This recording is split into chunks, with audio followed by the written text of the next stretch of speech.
What's up, everybody? It's your boy AD, and I'm here to do the SmackDown review for February 17th, 2023.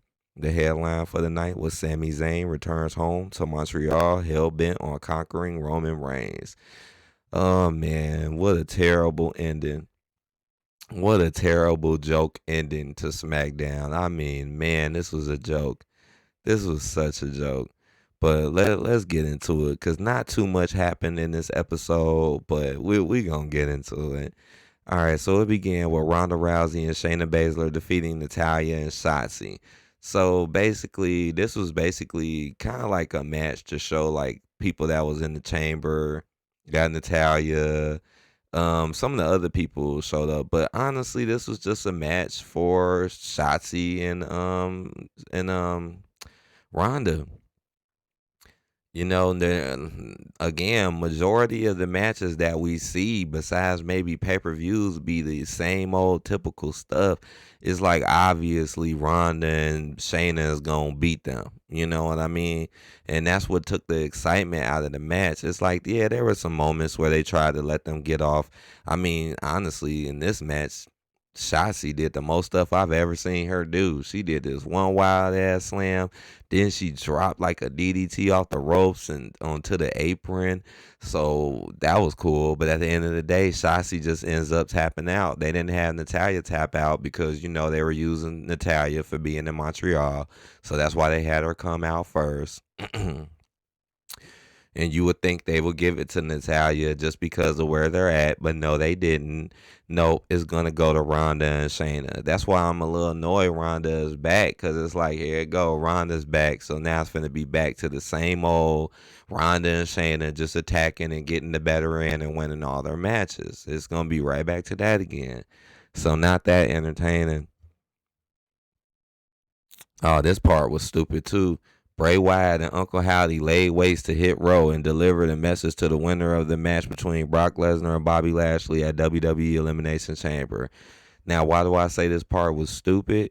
Because, I mean, come on, man. So, y'all ain't just got nothing to do with Hit Row now. So, Hit Row is just some jobbers that y'all just are just embarrassing, you know? And again, I know it's been a list that's came out of the WWE talking about so-called wrestlers that they don't like how they've been performing, but majority of the wrestlers on that list are getting booked terrible. Just like Hit Row, you're getting booked horrible.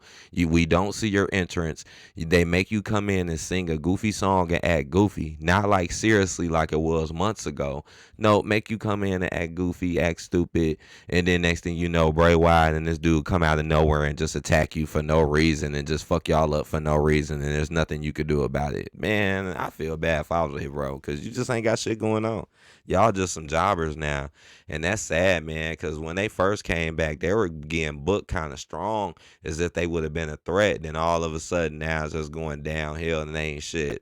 I might have to blame that one on Triple H.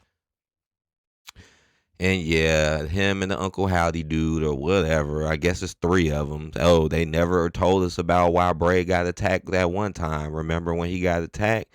Oh, never got to the conclusion of that. I guess the LA Knight beef is over because now whoever wins between Bobby and Brock, he wants to fight. Now that's better than LA Knight to me, but it's got to be Brock, man. Come on, give us something extra. Bobby, nah, man. We already had to go through Alexa and Bianca. Like, don't do that because we already know if y'all set up a match between Bobby and him, y'all would just fucking bury Bobby. He'll just be buried, and he don't need to be getting buried right now. Brock, see, he could take a loss and be fine and come back later and be good. And plus, I think that's more interesting too, just to see Brock and Bray go at it. I think I don't know. I just find that a little bit more interesting. Like Brock might actually, have a shot. I'm just saying, like, if they book Bobby, I seriously doubt Bobby will win. He'll do some demonic stuff and just win and beat him. Kind of like what I thought what was gonna have what happened with Alexa. But as you can see, they didn't really go so far when it comes to the theatrics. They did it a little bit with Alexa, but they still never got back to that old Alexa. So, but they have done it with Bray, though. They took it that far. So I would expect that.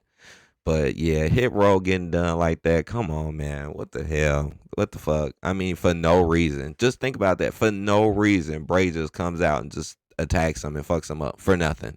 For nothing. That's so lame.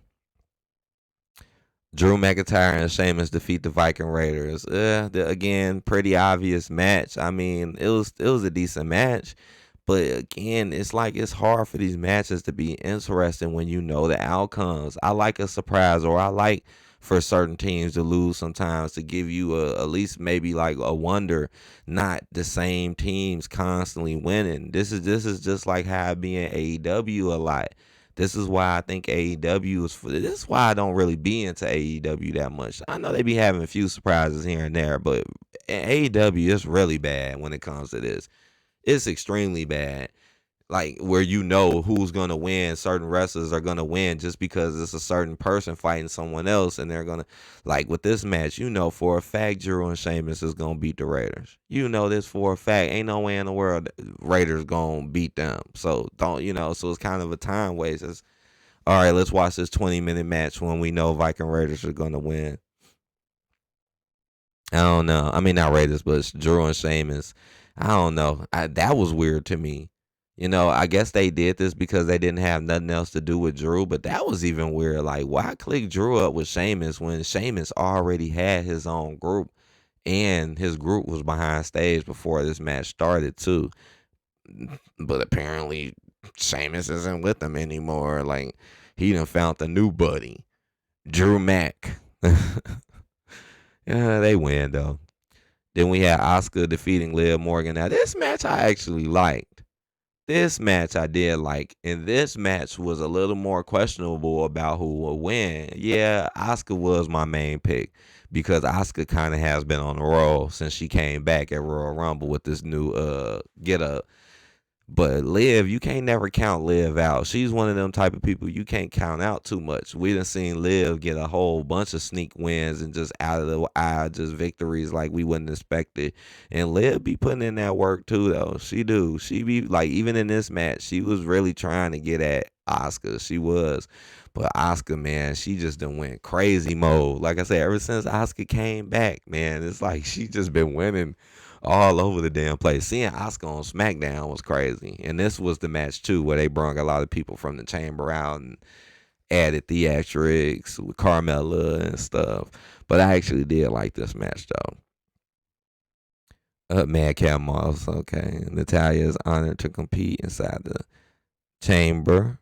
Karrion Kross and Scarlett insult and emotional Rey Mysterio. Yeah, that was ridiculous. Like Ray was looking all mad and irked and pissed off, and Karrion came up on him and just started just roasting him and talking mess, and that was a crazy scene. Watch my 1 hour live stream of this so y'all can check that out. My reaction to this, because we was actually kind of laughing at this part because Rey Mysterio he was just so mad. He was so angry. Oh man. But yeah, that feud is not over, and they got a match coming up next week. Then we had, is this the main event? Right, nothing with the bloodline tonight, man. Nothing really. They held the bloodline back tonight, probably to keep people woke for tonight. Gunther defeats Madcap Moss in the IC title match. Well, that was pretty expected. Madcap, he tried, man. He tried, but we know Gunther ain't losing that title to Madcap. They just did Madcap just to just add something a little different because we ain't really seen them two fight. So they just wanted to do something a little different. I mean, we knew that Gunther was going to win this, though. But Gunther, I'm going to say it again. The only person who I feel like is going to take this belt off of Gunther is Braun. Braun Strowman. I know Braun lost, but that don't mean nothing. They just trying to make that belt look better for when Braun come back and come get it.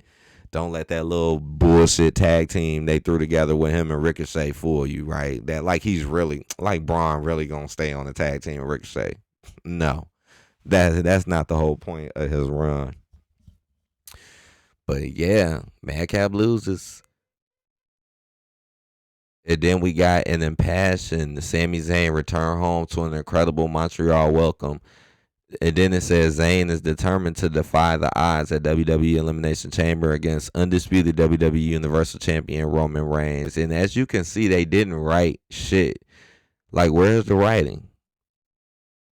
You see, like, look, they wrote a little something for that. Look how much they wrote for that. But look at this. They didn't write nothing for this. And you want to know why? Because this promo was crap. It wasn't nothing much you could write about it. Because you see, where's the writing? What? Nothing. This promo was garbage. All he did was come out within the last 10 minutes of the show, stand there and milk the audience off their reaction for about 5 minutes, and then did some whack ass, oh, I want to act like I'm hard promo and I'm ready to beat Roman promo, and let me just get loud and do all of this and act like I have a chance of really beating him. And this is one of them situations where it's like, the one that talks the most is probably the one that's going to lose, while Roman is sitting back, not saying nothing, not doing nothing, and just waiting for the moment. He ain't talking that much. Meanwhile, Sami been running around, running his mouth all over the place and talking about how he going to beat him. You know how that saying goes. A lot of times, the ones who run their mouth the most be the ones who can't fight. Well, this is how I feel like this situation is going to go. Sami been running his mouth too much. He been gassing people up too much. He definitely been gassing the audience. I mean, that's a damn shame how he sat there and milked y'all like he was really gonna do something, and y'all was taking over the show. Like, that's why the crowd was starting to get out of control. They was starting to get wild.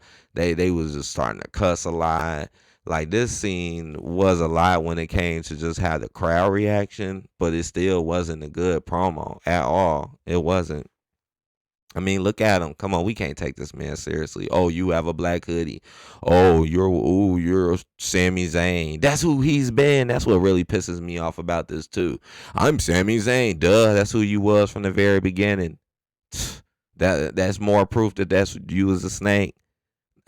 It's amazing to me. I'm gonna say it again. It's amazing to me how people love a obvious snake and backstabber and deceiver.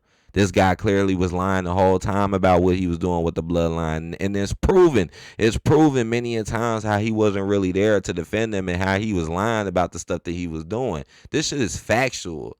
But for some odd reason, the crowd does not give a damn and they still want to cheer him. That's not an underdog. That's not a real true underdog, man. I hope they cheering for him like he's an underdog, but he's not. Underdogs, we was talking about this yesterday, me and Drea. Underdogs don't try to join the evil team and then try to use them and try to get the clout from them, and then once he gets found out about his schemes, then turn against them. That's not an underdog. He's just basically acting like a person who got found out for his misbehavior. A lot of people act like this, even in the real world. But a lot of people are numb to how people act, or they just don't give a damn, or they know they're fake themselves. But a lot of people act like that. They be on straight sinister stuff the whole time, but they'll never say it or tell you. But then once you call them out for the obvious bullshit that they doing, now here come when they show their true colors and they try to act like they were a victim. But the whole time he never was a victim. He was always plotting and scheming. I mean, I don't even have to go back and prove this shit. It's enough proof out there. What he's doing now is proof. What he did with Kevin Owens was proof. I mean, I don't know. But the audience, they don't care. They don't care about right and wrong. They don't. They care about just, we want to see Sami beat Roman. We don't care about what happened and why, but we just want to see. We don't even care about how good he really is, knowing damn well there would be no way in the world Sami can carry this. That's why in yesterday's episode, I'm happy they showed that shit. I'm happy they finally took it back to like a year ago so you could see what really happened a year ago and who Sami really was. Like, he's still that person, y'all. And they kind of reminded y'all a little bit about it yesterday, because my prediction for tonight is he's going to get embarrassed, man. Sami Zayn is going to get really embarrassed tonight, and the crowd is not going to like it. I'm going to like it.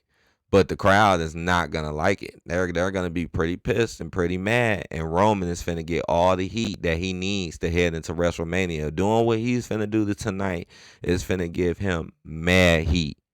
Mad heat, which is what he wants. So get ready for that tonight. Now, I may not do the whole show. Probably not. I'll probably just do the last hour. I think I'm going to just chill and enjoy like the first 2 hours to myself, depending on what I'm doing. I may not even have time for that, but depending on what's going on. But I know I will be here at 9 o'clock Central Time to do the last hour, and that'll be the juice, anyways, right? The last hour is when it's gonna be juicy. So try to check me out later tonight live at 9 o'clock Central Time. And I hope y'all enjoyed this one. This episode wasn't that great. I'll give it a, let me see, 2 out of 5. You get a 2 out of 5 for me on this episode. I hope y'all enjoyed it though. Please hit that like button, comment, subscribe, guys, and I will see you guys on the later tip. Peace out.